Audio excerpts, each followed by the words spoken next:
Eu estou bem, graças a Deus. Espero que vocês estejam bem. Então hoje vamos a mais uma videoaula.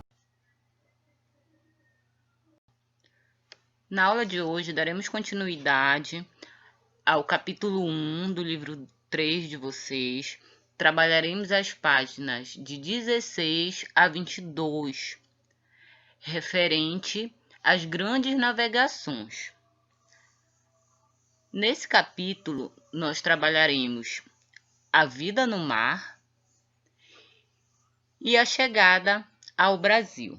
Na aula anterior, nós estudamos como se deram as navegações, né? Os principais meios os principais instrumentos que os navegadores utilizavam em meio a elas.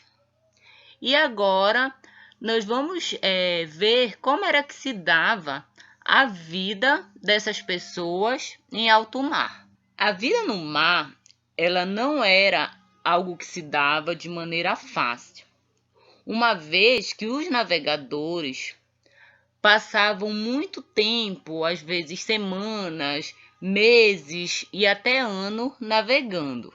Até o início da expansão portuguesa, os europeus estavam acostumados a navegar no mar Mediterrâneo, que na verdade era uma espécie de grande lago salgado, né? E era menor, mais calmo e menos sujeito a tempestades, a acidentes.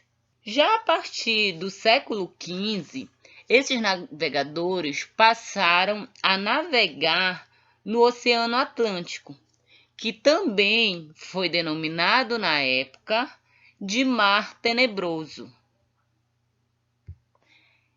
Ele possuía uma característica de uma imensa imensidão de água, né, que muitas das vezes se apresentava de maneira tranquila, mas também se apresentava de maneira indócil.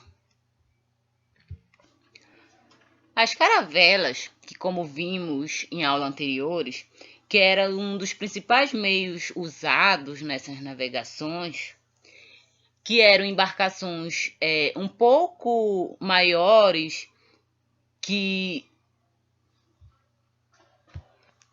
caminhões, se compararmos em relação a alguns veículos de hoje, elas eram frequentemente usadas. E essas caravelas, elas enfrentavam constantes dificuldades, né?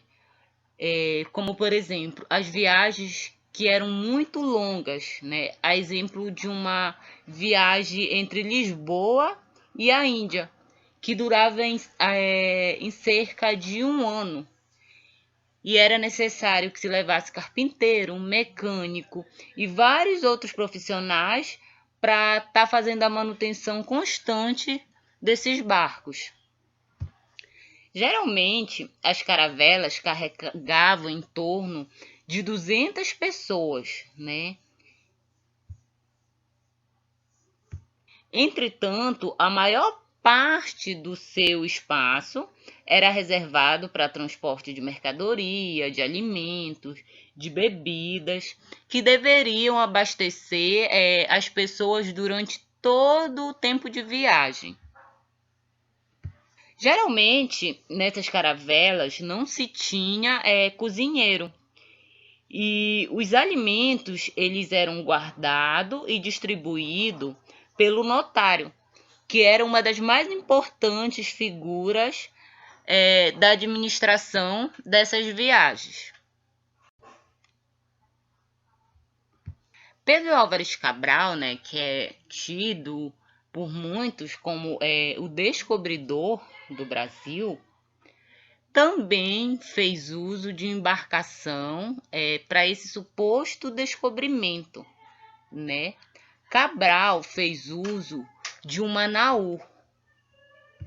Essa naú trouxe Pedro Álvares Cabral para o Brasil em 1500, né?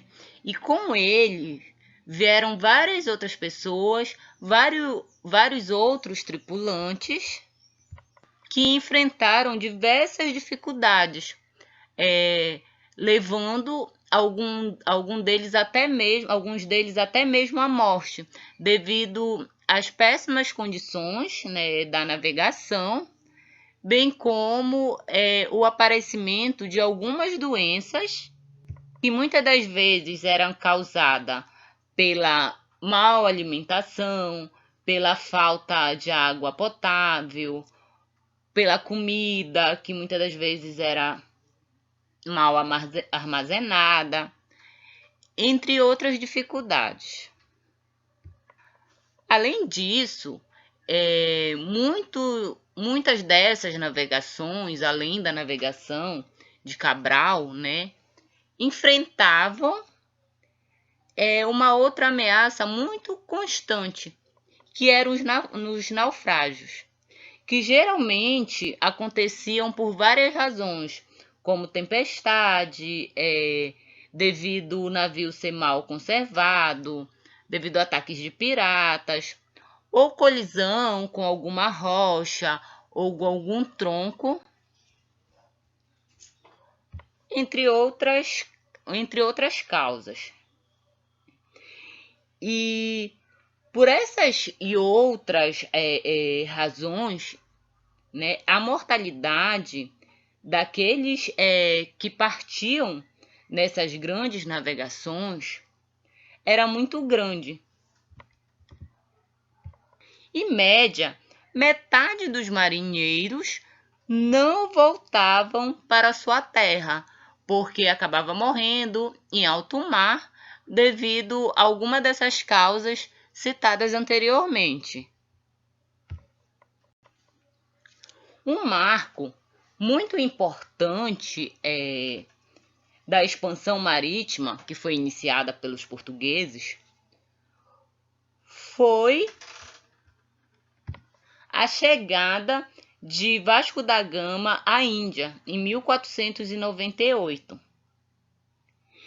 Pois, em meio a isso, abriu-se uma rota comercial que, a princípio, tornou-se uma atividade extremamente rentável.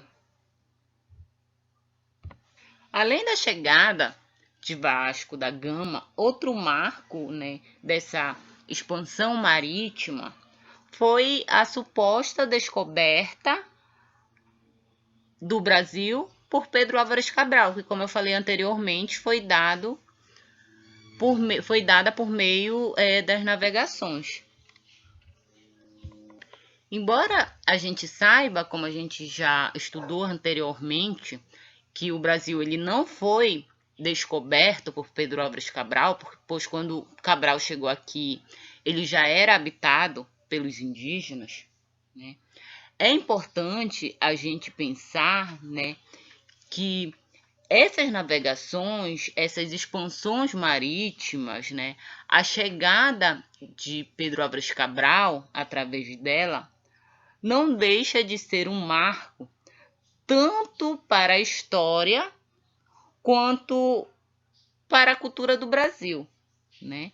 Uma vez que foram os colonizadores, sobretudo os portugueses, e foi também por meio deles, né, que as terras brasileiras passaram a integrar a história da civilização ocidental. Com isso, nós finalizamos o capítulo 1 de vocês, do livro de vocês, sobre as grandes navegações. E eu deixo para vocês as atividades das páginas 18, 20, 21 e 22 do livro de vocês. Então é isso, pessoal. Vocês podem... Então é isso, pessoal. Resolva as atividades e envie para o e-mail. Até a próxima. Fiquem com Deus.